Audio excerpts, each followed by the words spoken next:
नमस्कार मंडळी, श्री स्वामी समर्थ. तुमचं मनापासून स्वागत आहे माझ्या या यूट्यूब चॅनलवर. जर तुम्हाला आध्यात्मिक विचार, स्वामी सेवा आणि जीवनाला सकारात्मक दिशा देणारे व्हिडिओ आवडत असेल तर चॅनलला नक्की सबस्क्राईब करा आणि हा संदेश शेवटपर्यंत पहा. आपण सगळेजण आता इंग्रजी नवीन वर्षात पदार्पण करणार आहोत. तरी आपण म्हणतो की मराठी नवीन वर्ष हे चैत्र प्रतिपदेला सुरू होते आणि तेव्हा आपण गुढी उभारतो, पूजा करतो. आध्यात्मिकदृष्ट्या तो काळ खूप महत्त्वाचा मानला जातो. पण वास्तव हेच आहे की इंग्रजी कॅलेंडर बदलतं, तारीख बदलते आणि 2025 नंतर 2026 सुरू होतं. मग जसं मराठी नवीन वर्ष आपण श्रद्धेने आणि आनंदाने साजरं करतो, तसंच इंग्रजी नवीन वर्ष जर आपण आध्यात्मिक रीतीने साजरं केलं तर त्यात काही गैर नाही. 21 डिसेंबर हा दिवस 2025ची सांगता करण्याचा आहे आणि 1 जानेवारी 2026ची सुरुवात करण्याचा आहे. आपण कितीही म्हणालो की आम्ही मराठी नवीन वर्ष साजरं करतो, तरी कुठेही तारीख लिहिताना आता कोणीही 2025 लिहिणार नाही. सगळीकडे 2026 लिहिलं जाणार आहे.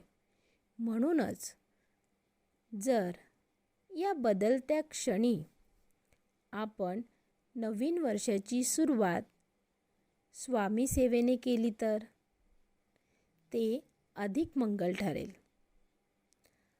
आजकाल 31 डिसेंबर म्हटलं की पार्टी, फटाके, गोंगाट, रात्री 12 वाजेपर्यंत जागरण आणि 12 वाजले की हॅपी न्यू इयरच्या शुभेच्छा.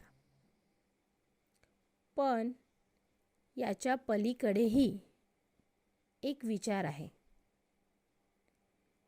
तो म्हणजे 2025मध्ये आपल्याला जे मिळालं नाही, जे घडलं नाही आणि जे वाईट घडलं, ते सगळं आपलं प्रारंभ होतं असं समजून ते तिथेच सोडून द्यायचं आहे. कोण काय बोललं, कोणामुळे आपल्याला त्रास झाला, कोणामुळे मन दुखावलं, हे सगळं विसरून 2026मध्ये प्रवेश करायचा आहे. 2026मध्ये आपल्याला स्वतःची प्रगती हवी आहे. स्वतःचं चांगलं व्हावं हाच एक विचार मनात ठेवायचा आहे. वाईट विचार, वाईट माणसं, वाईट वृत्ती हे काहीही नवीन वर्षात घेऊन यायचं नाही. महाराज 2025मध्ये तुम्ही मला खूप काही दिलेत, माझ्याकडून खूप सेवा करून घेतली. 2026मध्ये त्यापेक्षा जास्त सेवा माझ्याकडून करून घ्या, हीच एक प्रार्थना आहे. आज अनेक ठिकाणी रात्री 12 वाजेपर्यंत फटाके फोडले जातात. मांसाहाराच्या पार्टी होतात. हॉटेलमध्ये जाऊन नाना प्रकारचे पदार्थ खाल्ले जातात. पण मला असं वाटतं की जर नवीन वर्षाचं स्वागत स्वामी सेवेने केलं तर, गुरूंच्या नामाने केलं तर ते वर्ष खऱ्या अर्थाने मंगल ठरतं. कोणी स्वामी समर्थांची सेवा करतं, कोणी दत्त महाराजांची सेवा करतं, कोणी साईबाबांची सेवा करतं, कोणी श्रीपाद श्री वल्लभांची सेवा करतं. प्रत्येकाचं आराध्य दैवत वेगळं असू शकतं, पण गुरूंची सेवा सगळ्यांसाठी समान असते. गुरूंच्या साक्षीने जुन्या वर्षाला निरोप देणं आणि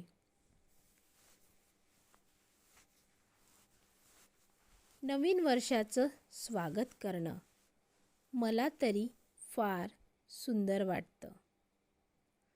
स्टँडर्ड ऑफ लिव्हिंगपेक्षा क्वालिटी ऑफ लिव्हिंग महत्त्वाची आहे.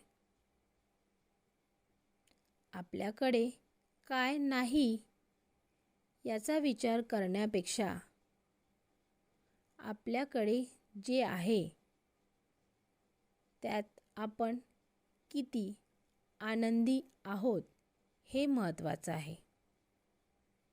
कोणाकडे काय आहे, कोणाने काय मिळवले याकडे पाहण्यापेक्षा माझ्याकडे जे आहे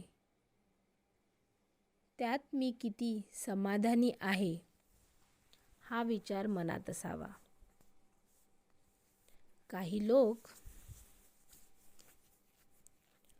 थोडक्यातही आनंदी असतात आणि काही लोक सगळं असूनही दुःखी असतात.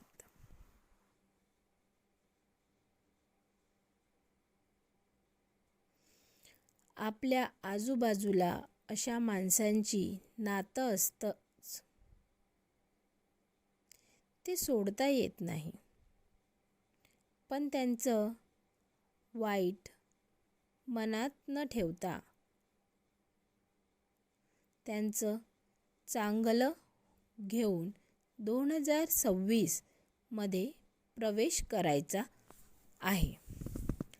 आता सेवा कोणती करायची हे प्रत्येकाचे वैयक्तिक आहे.